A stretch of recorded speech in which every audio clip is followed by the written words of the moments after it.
back on Adapt and Respond with me, RJ Young. If you're new to the channel, go ahead and hit that subscribe button, like this video, and answer questions in the comments below. Is Florida a CFP team with DJ Lagway? Because they are not if he doesn't play. That's according to me. If you're listening on the audio podcast, once again, thank you so much for doing that. Leave a 5-star review on Apple and Spotify. It really helps the show.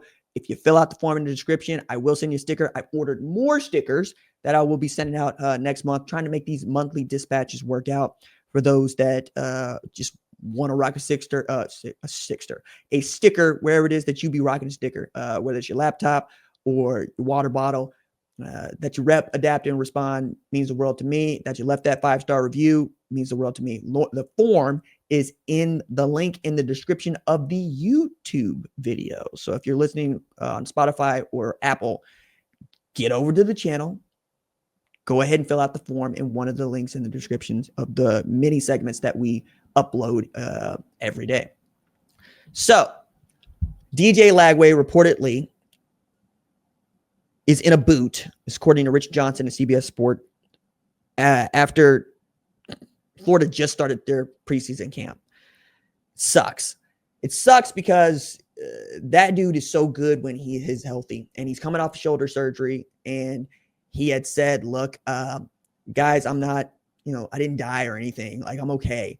But it doesn't feel that way because he has never been fully healthy at any point when they're playing meaningful football. So last year, we're talking about the shoulder, and then we're talking about the hamstring that happened during the Georgia game that they probably would have won had he been able to finish it. I mean, Florida had the third-string quarterback in there, and Georgia still needed to come up with a Georgia-like performance at the end to beat a Florida team that wasn't very good and looked like getting its head coach fired.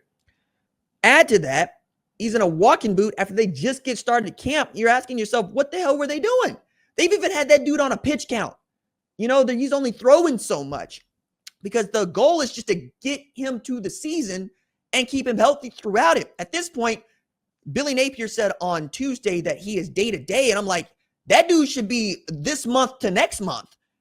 You don't need DJ Lagway to get any more opportunities to hurt himself before you got to play LIU. And I realize it's LIU, but after LIU, you start to play meaningful football games that absolutely matter if you're a Florida team trying to get to the college football playoff, and you are, because when DJ Lagway starts and finishes the game, Florida's undefeated. They're 6-0. They're just 6-1 when he starts the game. That's last year, and that's against SEC opponents, right? The losses to Georgia, who won the SEC championship. You need that dude. He makes you into the kind of team that Tennessee was last year, where you make the playoff and probably as an at-large. Maybe you play for an SEC championship, and we'll see. But at this point, I don't want anything to happen to him. Let him sit down for a while because your schedule ain't exactly easy either. I'm looking at this. They got LSU and Miami on the schedule, but they've also got 3 college football playoff teams from last year on it: Texas, Georgia, and Tennessee. Of the 3 of those, you would expect them to be competitive, if not be able to beat Tennessee. The other 2, we expect to be playing the SEC championship game again.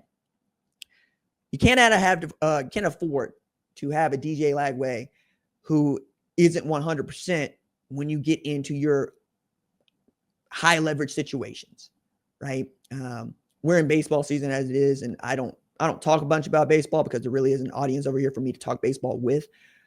But I really love the sport. And I say high leverage situations because when you've got a starter that can also act like a reliever, where he can pitch himself out of jams, or he can walk himself into a jam and immediately go get you the out you need, that's called making a play. That's what we do in college football. It is 3rd and long. Everybody knows you're throwing the ball.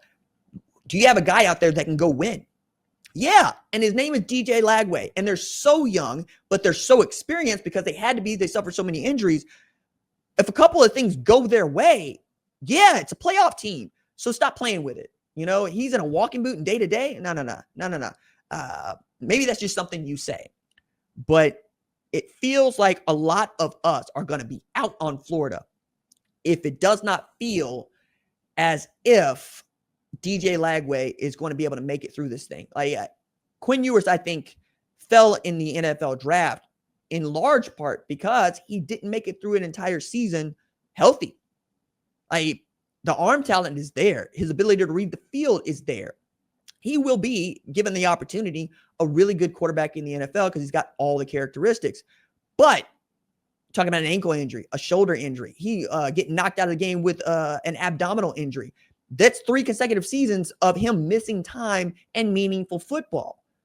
If you are an NFL team, the one thing you do not want from your superstar talent is to know that he is brittle and injury prone. Is not just the thing we say. There are studies to show certain kinds of injuries belong to certain kinds of people. Like a 7-footer in the NBA is going to have back problems. It's going to happen. As a matter of fact, one of the coolest things I think to ever happen in college basketball is Bill Self, who got very little of Joel Embiid at Kansas, told him, because he knew about the back issue, you need to go to the NBA right now.